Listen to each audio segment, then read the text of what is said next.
Bacaan Injil pagi hari ini diambil dari Injil Matius pasal 15 ayat 21 sampai 28. Kemuliaan bagi Kristus Juru Selamat kita. Lalu Yesus pergi dari situ dan menyingkir ke daerah Tirus dan Sidon. Maka datanglah seorang perempuan Kanaan dari daerah itu dan berseru, "Kasihanilah aku ya Tuhan, anak Daud, karena anakku perempuan kerasukan setan dan sangat menderita." Tetapi Yesus sama sekali tidak menjawabnya. Lalu murid-muridnya datang dan meminta kepadanya, "Suruhlah ia pergi. Ia mengikuti kita dengan berteriak-teriak." Jawab Yesus, "Aku diutus hanya kepada domba-domba yang hilang dari umat Israel." Tetapi perempuan itu mendekat dan menyembah Dia sambil berkata, "Tuhan, tolonglah aku." Tetapi Yesus menjawab, "Tidak patut mengambil roti yang disediakan bagi anak-anak dan melemparkannya kepada anjing."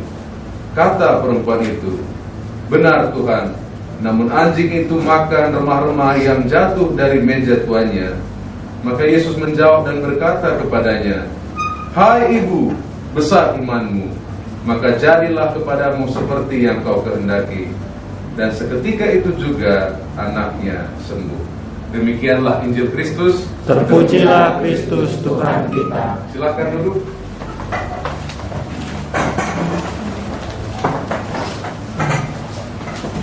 Dan mari kita bersatu di dalam doa. Kami mengucap syukur untuk bangsa kami Indonesia ya Tuhan, dan kami mengucap syukur untuk semua para pahlawan kami yang tidak mementingkan diri mereka sendiri, yang berkorban berjuang, sehingga pada hari ini kami boleh merayakan kemerdekaan bangsa Indonesia ke-78 tahun. Dan kiranya Tuhan memberkati pemimpin kami yang saat ini ada ya Tuhan, sehingga kemerdekaan ini membawa Indonesia lebih maju. Dan persiapkanlah hati kami untuk mendengarkan firman-Mu, dan biarlah firman-Mu berbicara kepada setiap kami. Di dalam nama Yesus kami berdoa, amin. Shalom. Selamat hari Minggu untuk kita semua. Dan minggu kemarin ya, hari Kamis kita merayakan 78 Indonesia Merdeka. Dan salah satu yang paling lama menjajah Indonesia siapa? Belanda ya. Kenapa bisa begitu lama, sampai 350 tahun? Salah satu strategi yang dibuat Belanda adalah divide, in impera, dipecah dan dikuasai. Kenapa mereka lakukan strategi ini? Karena setelah mereka lihat ternyata itu lebih mudah. Kenapa? Indonesia begitu banyak kerajaan pada saat itu. Benar ya, sampai sekarang juga kan kita orang Batak ya, Boruni Raja ya, semuanya raja ya kan. Saking semuanya raja di Indonesia, maka lebih gampang memainkan apa? Egonya. Maka Belanda datang, mereka buat politik pecah belah, sehingga beratus-ratus tahun yang berperang hanya antara orang Indonesia dan Indonesia, sesama kita. Kenapa? Karena politik adu domba begitu mudah membuat orang Indonesia terpecah-pecah. Makanya di sebuah negara kita akhirnya dibuat apa? Bhinneka Tunggal Ika, walaupun berbeda-beda tetapi satu juga. Dan dengan semangat kesatuan inilah pada akhirnya Indonesia mendapatkan kemerdekaannya. Walaupun tidak mudah, tetap aja ada yang pengen merdeka ya. Sampai hari ini ada yang masih pengen merdeka. Tapi di balik itu kesatuan itu sangat powerful. Itu makanya pagi hari ini kita belajar temanya unity and humility. Kesatuan dan kerendahan hati. Tidak ada kesatuan tanpa kerendahan hati. Nah, di rumah tangga, di keluarga, kalau nggak ada kesatuan, pasti nggak ada kerendahan hati. Nah, ketika Yesus mati di kayu salib, tadi kita baca, Yesus merendahkan dirinya, bahkan taat sampai di kayu salib. Hanya itulah caranya kita bersatu dengan Bapa. Sehingga hari ini kita memanggil ya Bapa, ya Aba. Kenapa? Karena tanpa kerendahan hati Yesus, tidak ada persatuan, pemulihan kembali dengan Bapa. Next. Hendaklah, kita baca bersama, kamu dalam hidupmu bersama menaruh pikiran dan perasaan yang terdapat juga dalam Kristus Yesus, yang walaupun dalam rupa Allah tidak menganggap kesetaraan dengan Allah itu sebagai milik yang harus dipertahankan. Next. Melainkan telah mengosongkan dirinya sendiri dan mengambil rupa seorang hamba dan menjadi sama dengan manusia. Dan dalam keadaan sebagai manusia, ia telah merendahkan dirinya dan taat sampai mati, bahkan sampai mati di kayu salib. Kenapa Paulus mengambil contoh dari Yesus? Karena di Filipi, minggu lalu kita belajar dari Filipi, ada perpecahan di gereja Filipi. Ya, ketika Epafroditus mengunjungi Paulus di Roma, dia menceritakan apa yang terjadi di gereja di Filipi. Ya, gereja di Filipi tidak hanya mendukung secara finansial kepada Paulus, tapi mereka juga perhatian kepada Paulus. Dan kita baca kemarin minggu lalu di pasal 1, Paulus tidak menyebut tentang perselisihan ini kan. Nah, Paulus tidak kaget. Kenapa? Di gereja tidak mengagetkan ada perselisihan, tetapi tidak benar, ya, tidak baik. Ini yang terjadi di Filipi. Dari mana kita tahu ini? Di Filipi 4 ayat 2 dikatakan, ini nih ada dua orang yang bertikai, sehingga menyebabkan gereja di sana juga akhirnya terjadi perselisihan. Makanya dikatakan di pasal terakhir, Euodia kunasehati dan Sintike kunasehati, supaya sehati sepikir dalam Tuhan. Dan kedua orang ini adalah pelayan Kristus, pemberita Injil. Dan karena kedua perempuan ini, wanita ini bertikai, mungkin ada grup-grupan ya, yang ini condong ke sini, yang ada ini ada kepentingan ini. Akhirnya apa? Akhirnya ada aroma perselisihan di gereja Filipi. Nah, ini tidak mengagetkan, tetapi ini tidak benar. Itu makanya di pasal 2 apa dikatakan oleh Paulus. Next. Oke, saya bacakan untuk kita semua. Filipi 2 ayat 1 sampai 2. Jadi karena dalam Kristus ada nasihat, ada penghiburan kasih, ada persekutuan roh, ada kasih mesra dan belas kasihan. Karena itu sempurnakanlah sukacitaku dengan ini. Wah, di dalam penjara Paulus berkata, hendaklah kamu sehati sepikir dalam satu kasih, satu jiwa dan satu tujuan. Sempurnakanlah sukacitaku. Siapa yang ingin menyempurnakan sukacita seorang rasul? Caranya gimana? Sempurnakanlah sukacitaku dengan ini. Hendaklah kamu sehati sepikir dalam satu kasih, satu jiwa dan diingatkan satu tujuan. Nah, kata jadi biasanya karena ada kalimat sebelumnya, ya kan? Jadi ini menyimpulkan. Kata jadi ini dari pasal sebelumnya. Next. Hanya hendaklah hidupmu berpadanan dengan Injil Kristus, supaya apabila aku datang, aku melihat, dan apabila aku tidak datang, aku mendengar, bahwa kamu teguh berdiri dalam satu roh dan sehati sejiwa, berjuang untuk iman yang timbul dari berita Injil, dengan tiada digentarkan sedikit pun oleh lawanmu. Sama seperti Belanda tadi, kita juga punya lawan, namanya iblis. Nah, saya percaya kalau iblis yang datang langsung kepada saudara-saudari, pasti saudara punya kekuatan yang luar biasa dalam nama Yesus, ya kan? Di dalam nama itu gitu, iblis pasti gentar.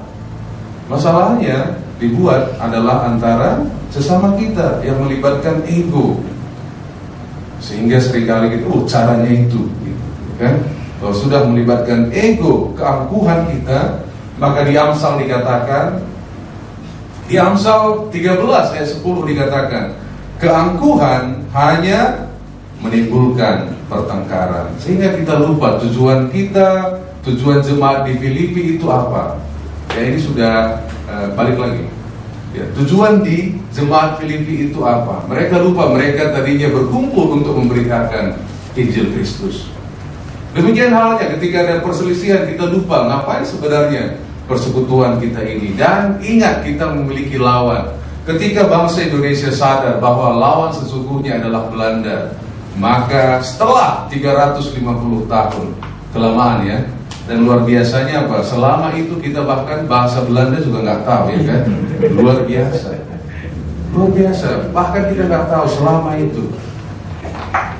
Ya, makanya ketemu kemarin di Hong Kong, ketemu sama orang Inggris. Saya bilang, ya di Hong Kong ini anak kalian jajah, mereka bisa bahasa Inggris. Belanda menjajah kami, bahasanya pun nggak ditinggalkan, kira-kira begitu. Saking luar biasanya. Nah, di ayat 3, pasal 2, next. Dan dengan tidak mencari kepentingan sendiri atau puji-pujian yang sia-sia, sebaliknya hendaklah dengan rendah hati yang seorang menganggap yang lain lebih utama daripada dirinya sendiri. Kalau kita menganggap yang lain lebih utama, kita berpikir yang lain lebih utama, bagaimana jadinya gereja ini? Wah, kalau lagi ibadah pertama itu kita makan itu, pasti makanannya melimpah ruah. Pasti Bang Tambun berpikir, apa ini yang dimakan oleh tim pujian penyembahan, saya mau siapkan. Benar ya? Amin. Kalau kita tempatkan yang lain lebih utama, pasti tim musik juga nggak datang on time. Karena kita berpikir, wah, setel musiknya juga butuh berapa lama. Ada orang yang datang akan menyembah Tuhan, kita akan persiapkan dengan baik. Benar ya? Kalau kita tempatkan yang lain lebih utama, wah, kebayang sangat luar biasa. Dan kata mencari kepentingan di dalam bahasa Inggris, next, dikatakan demikian: do nothing from selfish ambition. Jangan lakukan apapun dari selfish ambition, keinginan diri sendiri. Apalagi kalau kita melihat ada perpecahan, wah, yang selfish ambition biasanya menggunakan kesempatan untuk kepentingannya sendiri. Wah, ini pas, ini ada yang bertikai, aku kira-kira dapat apa, ini saya gunakan. Makanya di warning, jangan melalui selfish ambition. Nah, kalau ada selfish ambition, tentunya ada godly ambition, ada kepentingan ilahi. Nah, kepentingan ilahi itu apa? Bagaimana ya saya buat sesuatu ini menjadi lebih baik dan sebagainya. Tentunya yang ilahi.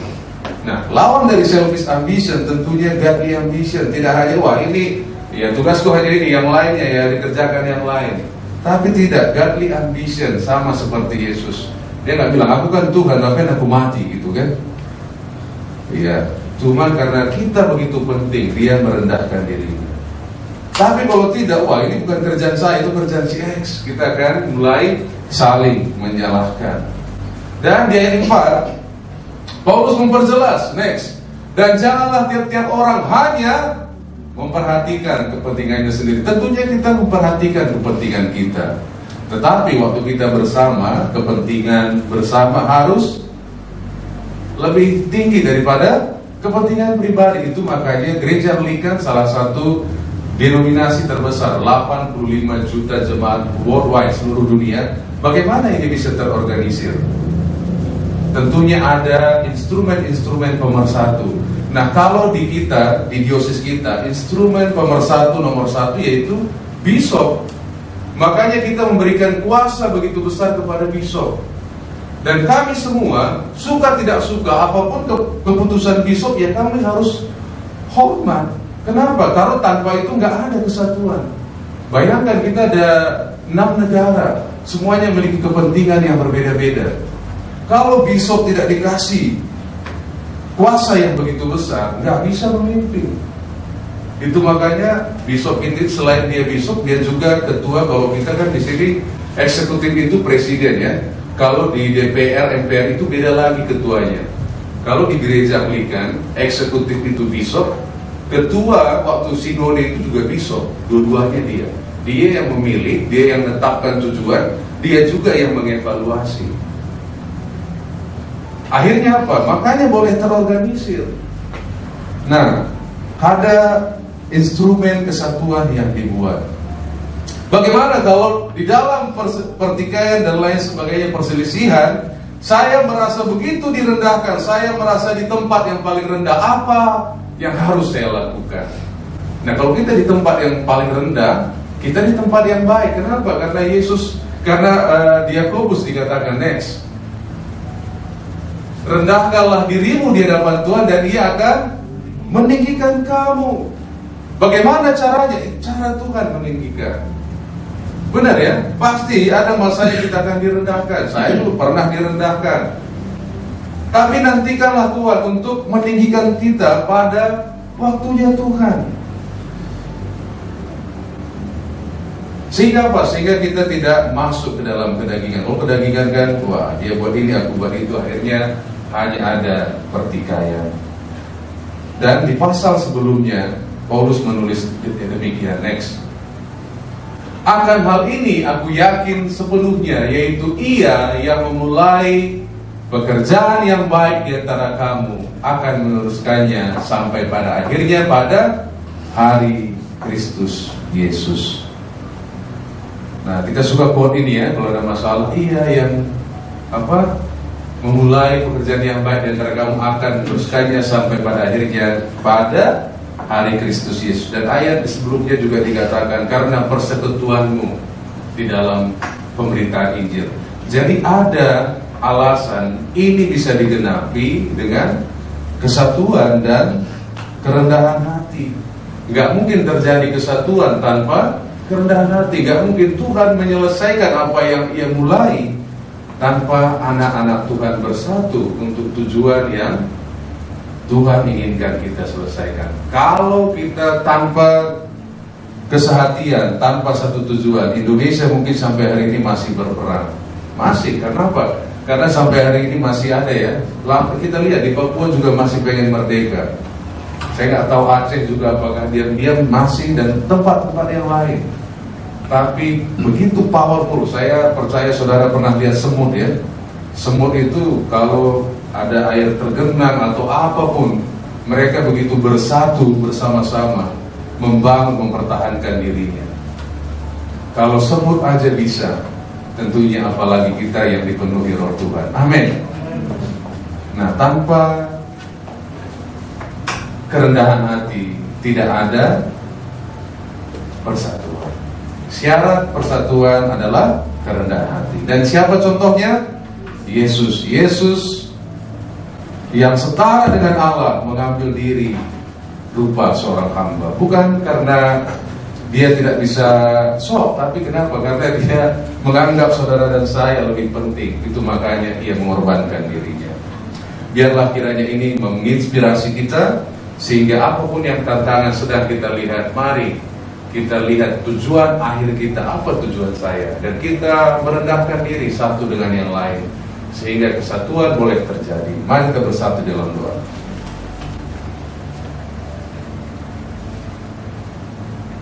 Biarlah firman-Mu berbicara kepada setiap kami, dalam nama Bapa, Putra, dan Roh Kudus. Amin.